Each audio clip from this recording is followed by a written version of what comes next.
Good morning dear student. मैं Shankar 8th class की YouTube class में आप सभी का एक बार फिर से हार्दिक अभिनंदन करता हूं।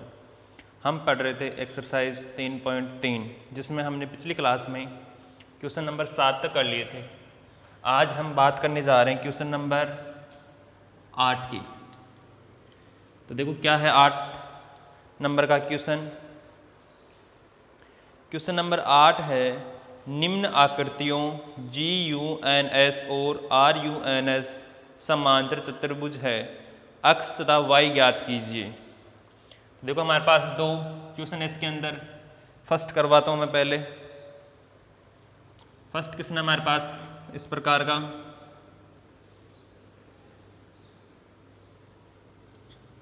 हमारे पास डायग्राम बना हुआ है, यहाँ दिया हुआ है GUNS,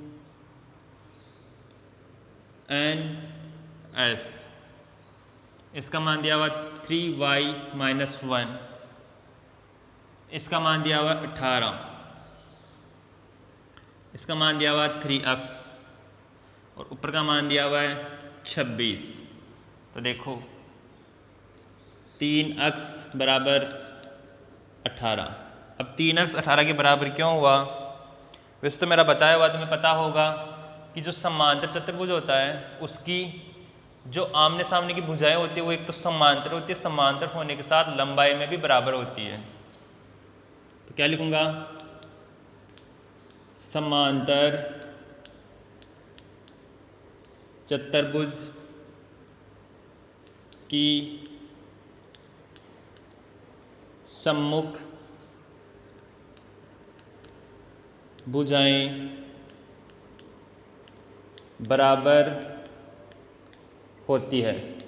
अब ये लाइन में सभी में नहीं लिखूंगा, ध्यान रखना कि जो समांतर चतुर्भुज होता है उसकी सम्मुख भुजाएं मतलब आमने सामने की भुजाएं होती है वो समान होती है। तो देखो यहाँ से अक्ष का मान क्या आ जाएगा? 18/3। तो अक्ष बराबर क्या आ जाएगा? 3 × 6 = 18 यानी कि 6 सेंटीमीटर आ जाएगा। इसी प्रकार इसमें देखो 3y - 1 = 26। सही है। अब समीकरण हल करना था, हम पहले से जानते हैं 3y बराबर ये किधर माइनस का हो रहा है, उस साइड जाके किसका हो जाएगा? प्लस का। 26 + 1 कितना हो गया? 27। 3y = 27। तो y इक्वल तो क्या आ जाएगा हमारे पास? 27/3। तो y का मान क्या आया? 3 × 9 = 27। इस प्रकार से समझ में आ गया होगा आराम से कि अक्ष का मान तो आ रहा है हमारे पास 6 सेंटीमीटर और y का मान आ रहा है हमारे पास 9 सेंटीमीटर। इसमें चाहे सेंटीमीटर और लगा लेना तुम्हारी इच्छा हो तो। ये हो गया हमारे 8वें नंबर का फर्स्ट क्वेश्चन। सेकंड क्वेश्चन देखो इसका। देखो इसको मिटा देता हूं, बाकी मैं डायग्राम सेम रख लेता हूं ताकि दोबारा से डायग्राम नहीं बनाना पड़े।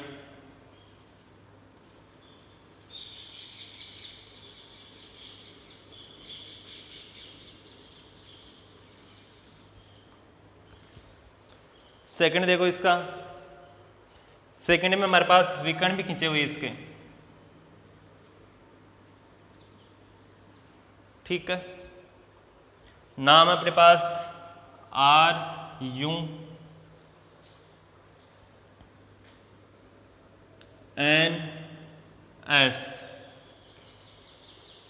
ये है 16 सेंटीमीटर, ये है x + y सेंटीमीटर, ये है 20 सेंटीमीटर और नीचे है y + 7 सेंटीमीटर। ठीक है। अब यहाँ से मैं क्या लिख सकता हूँ? देखो y + 7 = 20। अब यहाँ मैंने इस विकर्ण की लंबाई इसके इक्वल रख दी, यहाँ पे o भी मान सकते हो, वैसे दिया हुआ है o। ठीक है। अब समांतर चतुर्भुज जब मैंने स्टार्ट किया था उस समय बताया था कि इसके जो विकर्ण होते हैं ना वो आपस में समद्विभाजित करते हैं। तो वहाँ लाइन लिख देता हूँ वापस से मैं, समांतर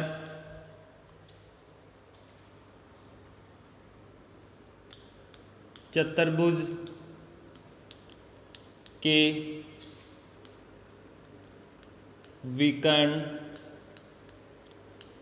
परस्पर समद्विभाजित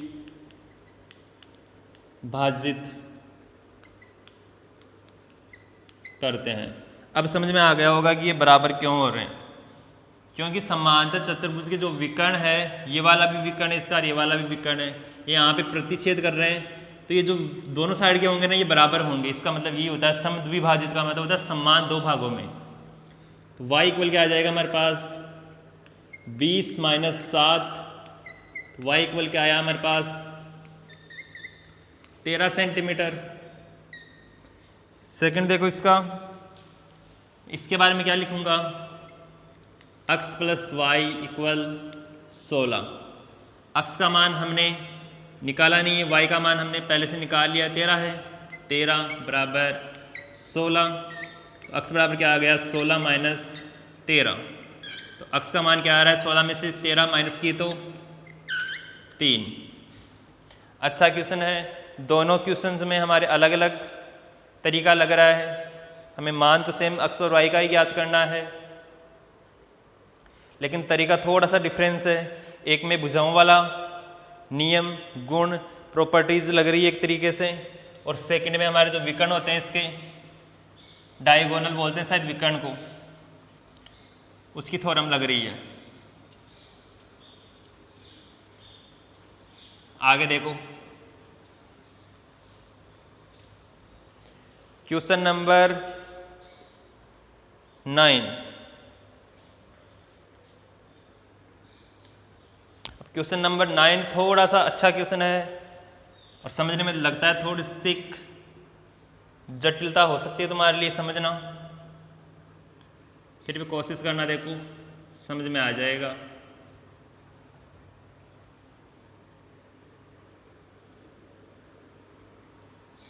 इसके समांतर जैसे ये मान लो, इसके समांतर ये मान लो,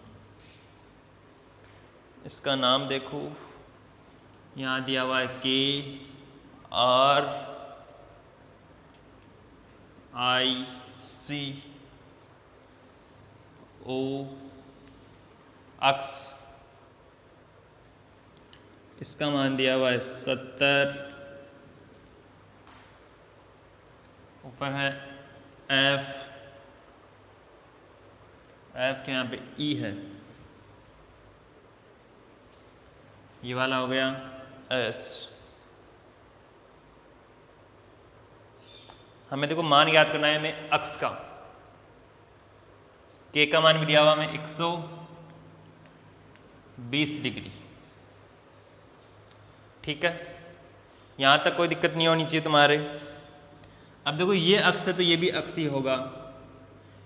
मैंने शायद एक क्लास में बताया था तुम्हारे को कि जब दो रेखाएं आपस में काटती है तो उसके जो आमने सामने का कोण होता है वो बराबर होता है, और उसे हम बोलते हैं शीर्षाभिमुख कोण। तो ये ऊपर वाला अक्ष होगा तो नीचे वाला भी अक्ष होगा, इसको अगर मैं y मानता हूँ तो ये वाला भी y होगा। तो इससे हमें कोई मतलब नहीं है कि हमें क्वेश्चन में पूछा नहीं है इसके बारे में, हमें केवल अक्ष का मान निकालना है। तो देखो ये 120 है तो ये भी 120 होगा, तो ये इसका क्या हो गया सम्मुख कोण हो गया ना 120। तो देखो मैं लिख देता हूँ समझने के लिए, K इक्वल कोण RIS ले सकते हैं, RIO ले सकते हैं, तो देखो RIS। अब क्यों बराबर है वो लिखना है अपने को, सम्मुख कोण, तो RIS इक्वल क्या आ गया हमारे पास 120 डिग्री, ठीक है। ये 120 है, मैं इसकी बात करूँ इस एंगल की, ये एंगल क्या हो जाएगा मेरे पास, बता सकते हो एंगल क्या हो जाएगा। हमने पिछली क्लास में 2 से 3 बार मैंने आराम से एक्सप्लेन कर दिया कि एक लाइन पे बनने वाले कोणों का योग होता है 180 होता है। तो देखो RIS प्लस इसका मान क्या हो जाएगा OIC, कोण OIC बराबर किसके आ जाएगा 180 के। हमें मान किसका निकालना है, OIC बराबर 180 में से किसको उठाओगे, इसका मान हमें पता है RIS का, RIS कितना मान है इसका 120, 120 कोण OIC 180 में से 120 घटाए तो 60 डिग्री, यानी कि इसका मान क्या हो गया हमारे पास 60 डिग्री। आगे देखो, मैंने पिछली क्लास में बताया, देखो ऐसे कोई दो समांतर रेखाएं हमारे पास, इसका मान अक्ष है अगर, तो इसका मान भी अक्ष होगा, क्योंकि ये दोनों कोण होंगे हमारे पास संगत कोण। अब तुम्हारे दिमाग में आ रहा होगा कि ये क्वेश्चन या ये प्रॉपर्टीज में तुम्हें यहाँ क्यों बता रहा हूँ, क्योंकि इस क्वेश्चन में मैं सेम नियम लगाने वाला हूँ। देखो ये वाली रेखा इसके समांतर है या नहीं है, दिख रहा होगा तुम्हें आराम से, ये रेखा इसके समांतर है, तो ये एंगल और ये एंगल क्या होगा, बराबर होगा या नहीं होगा, होगा बराबर। देखो मैं लिखता हूँ, यहाँ मान क्या था 70 वाले में, L। तो देखो कोण L बराबर OCI, और क्यों है बराबर, ये हमारा संगत कोण, ठीक है। तो हमारे पास OCI इक्वल क्या हो जाएगा, L का मान कितना है 70 डिग्री, ठीक है। अब देखो जो निकालना है वो निकालते हैं, हमें निकालना है अक्ष का मान। देखो त्रिभुज IOC में, ठीक है, कोण अक्ष प्लस कोण OIC प्लस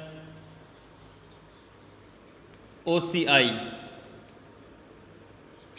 सबको पता होगा कि त्रिभुज के तीनों कोणों का योग कितना होता है 180, इससे तो हम बहुत बार पढ़ चुके हैं।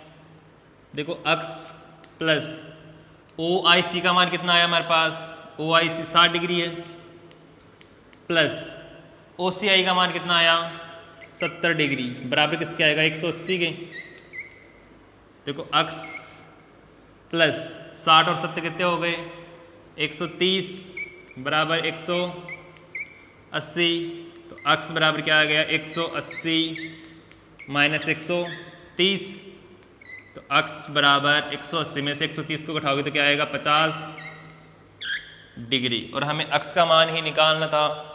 अक्ष का मान निकालने के लिए हमें इतनी माथापच्ची करनी पड़ी एक तरीके से। क्वेश्चन को देखो, कहीं कोई समझने में दिक्कत तो नहीं है, कोशिश की है मैंने कि कहीं कोई दिक्कत नहीं आए। फिर भी अगर कोई दिक्कत आए तो एक बार क्वेश्चन को रिपीट करना, वीडियो को फिर से देखना, एक बार क्वेश्चन जरूर समझ में आ जाएगा। इसका ध्यान रखना, ये शीर्षाभिमुख कोण होता है, बाकी तो मैंने लिख दिया क्वेश्चन में। ये और आएगा हमारे साथ चौथी या पांचवी प्रश्नावली में और आएगा, क्यों हमें एंगल की प्रश्नावली और पढ़नी है अलग से।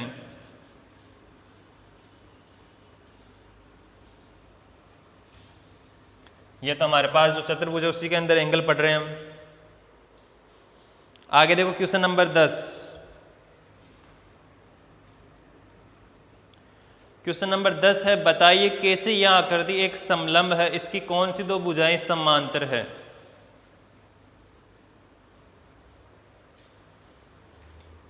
एक चतुर्भुज बना हुआ है हमारे पास,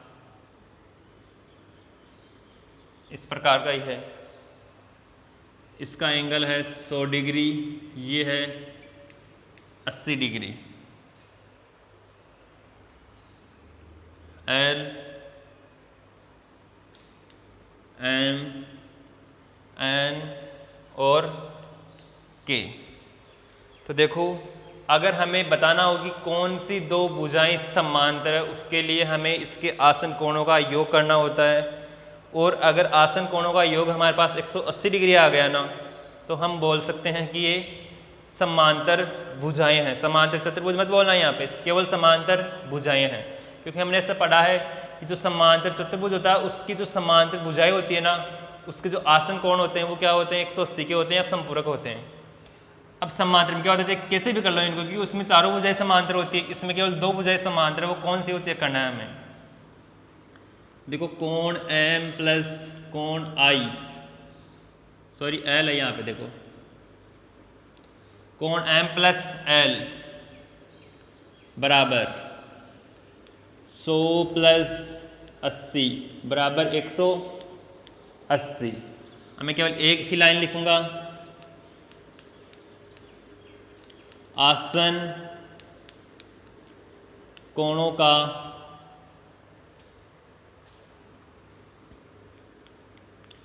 योग 180 हो रहा है,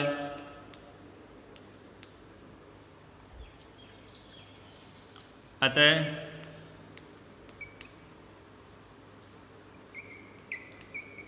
भुजा NM समांतर KL होगी। ये लाइन हमारी केवल इसके आसन कोणों का मान 180 होने से ही उत्पन्न हो गई, एक तरीके से इसकी उत्पत्ति हो गई लाइन की। आगे देखो क्वेश्चन नंबर 11।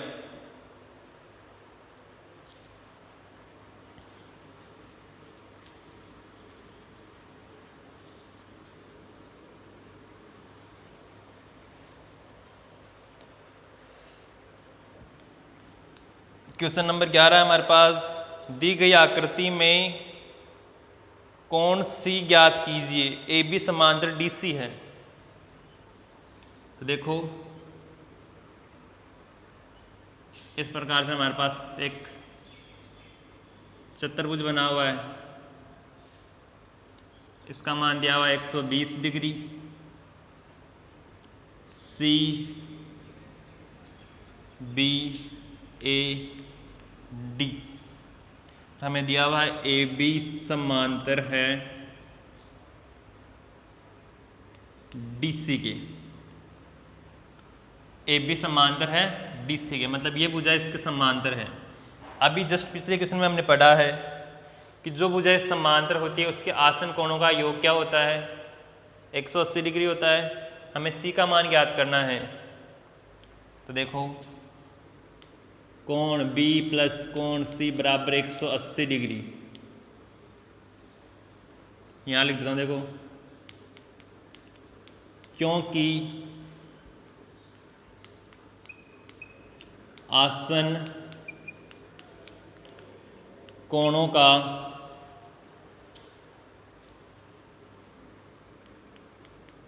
योग, आसन कोणों का योग क्या होता है, संपूरक, कोष्टक में लिखना है 180 डिग्री होता है। ठीक है, क्योंकि आसन कोणों का योग संपूरक या 180 डिग्री होता है। देखो कोण B का मान तो हमें दिया हुआ है 120 डिग्री, प्लस C का मान हमें ज्ञात करना है बराबर 180 डिग्री। कोण C बराबर 180 माइनस 120, कोण C का मान क्या आ गया, 180 में से 120 को माइनस किया तो 60 डिग्री। इसी के साथ जो क्वेश्चन नंबर 11 है वो हो गया हमारा खत्म। आगे देखो लास्ट क्वेश्चन है 12, इसे भी कर लेते हैं ताकि नेक्स्ट क्लास में हम 3.4 को स्टार्ट करेंगे। फिर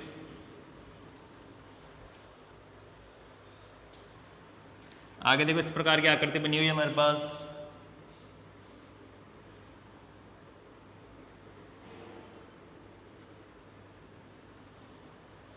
इसका मान दिया हुआ है R 90 डिग्री, इसका मान है 130 SP। क्वेश्चन हमारे पास ये 12। तो देखो नीचे दी गई आकृति में P तथा S की माप ज्ञात कीजिए। P तथा S की माप, यदि SP समांतर है, SP समांतर है आर क्यू के। यदि आप एम आर ज्ञात करते हैं तो क्या एम पी को ज्ञात करने की एक से अधिक विधि है? देखो, एस पी समांतर है आर क्यू के, मतलब ये भुजा इसके समांतर, यानी क्या होगा, इसका और इसका योग 180, इसका और इसका योग 180, क्योंकि जो समांतर भुजाएं होती है ना उनके आसन कोण करना है। कभी इसका और इसका योग मत कर देना 180, क्योंकि ये वाली भुजा और ये वाली भुजा समांतर नहीं है ना, केवल ये वाली भुजा और ये वाली भुजा समांतर है। तो देखो मैं लिखता हूं, कोण आर प्लस कोण एस बराबर 180। क्यों लिख देता हूं, देखो शॉर्ट में, आसन कोण संपूरक होते हैं, ठीक है। तो कोण एस बराबर 180 माइनस आर का मान देखो वहां पे 90 डिग्री का साइन बना हुआ है, तो एस इक्वल तो क्या आ गया हमारे पास 90 डिग्री। इसी प्रकार बात करूं मैं पी की, तो देखो कोण पी प्लस क्यू इक्वल 180, क्योंकि ये वाली भुजा समांतर है तो इसका और इसका योग 180 होगा, तो P प्लस 130 बराबर 180। तो P इक्वल क्या आ जाएगा 180 माइनस 130, P इक्वल 180 में से 130 गए तो 50 डिग्री। अब हमें पूछ रहा है कि अगर हमें S का मान पता हो तो क्या कोई दूसरा तरीका है जिससे हम P का मान ज्ञात कर सकें? तो सोचो एक बार, कोई दूसरा तरीका है क्या हमारे पास? क्या कोई दूसरा तरीका निकाल कर या दूसरा तरीका लगाकर हम P का मान ज्ञात कर सकते हैं? तो देखो है हमारे पास दूसरा तरीका, यहां लिख देता हूं मैं, चतुर्भुज के चारों कोणों का योग 360 डिग्री होता है। सबको पता होगा चतुर्भुज के चारों कोणों का योग 360 डिग्री होता है। देखो हमें केवल P का मान ज्ञात करना है, तो देखो कोण S प्लस कोण R प्लस कोण Q प्लस कोण P बराबर क्या आ गया 360। S का मान क्या निकाला हमने 90 डिग्री, प्लस R का मान 90, Q का मान 130 प्लस P का मान बराबर 360 डिग्री। 90 और 90 कितने हो गए 180, 180 और 100 280, 280 और 30 310 हो गए शायद। 310 प्लस कोण P बराबर 360। अब देखो दिखने का मेरे को पता नहीं तुम्हें दिख रहा है या नहीं दिख रहा है, मैं यहाँ ऊपर लिख देता हूँ थोड़ा सा। तो कोण P इक्वल आ जाएगा हमारे पास 360 माइनस 310। तो ऊपर लिखता हूँ इसका P इक्वल क्या आ जाएगा हमारे पास 50। तो इसके आधार पर हम क्या कर सकते हैं कि हमारे पास P का मान निकालने की कितनी विधियाँ हो गई, 2 विधियाँ हो गई हमारे पास। एक तरीके से हम P का मान 2 विधियों से निकाल सकते हैं। एक विधि मैंने पहले बता दी जिसमें हमने आसन कोणों वाला नियम लगाकर एक तरीके से P का मान ज्ञात कर दिया यहाँ पे। दूसरा तरीका हो गया चतुर्भुज के चारों कोणों का योग 360 होता है, उस प्रकार से हम चारों कोणों का योग 360 के इक्वल रखते हैं। हमें 3 कोणों का मान पता है, केवल हमें P का मान निकालना है, तो हम P को सेपरेट कर लेते हैं, बाकी जो कोण का योग आ रहा है उसको 360 में से माइनस कर देते हैं। ठीक है, अब आगे वाली क्लास में पढ़ेंगे हम 3.4। तो अब तक जो भी पढ़ाया है ना उसको एक बार पढ़ के आना। मैंने जो जो प्रॉपर्टीज़ बताई है वो प्रॉपर्टीज़ तुम्हारे दिमाग में होनी चाहिए, क्योंकि आगे जो 3.4 उसमें हमें सोल्व नहीं करना, एक तरीके से क्वेश्चन को हल नहीं करना है, हमारे पास एक स्टेटमेंट आएगा हिंदी के अंदर, उस स्टेटमेंट को हमें पढ़ना है और सोचना है, विचारना है, उसके बाद में बताना है कि ये सही बोल रहा है या गलत बोल रहा है। हम ऐसे तो है नहीं कि रट लेंगे सभी को कि इसमें सत्य इसमें असत्य, उसके लिए हमें समझना पड़ेगा। और समझने के लिए जो प्रॉपर्टीज़ मैंने बताई है ना समांतर चतुर्भुज के बारे में, 3.1 से लेकर 3.3 तक जो भी प्रॉपर्टीज़ मैंने बताई है वो सभी प्रॉपर्टीज़ तुम्हारे दिमाग में होनी चाहिए, तब जाके हम 3.4 को अच्छी तरीके से कर पाएंगे। ठीक है, आगे मिलते हैं नेक्स्ट क्लास में। Thank you.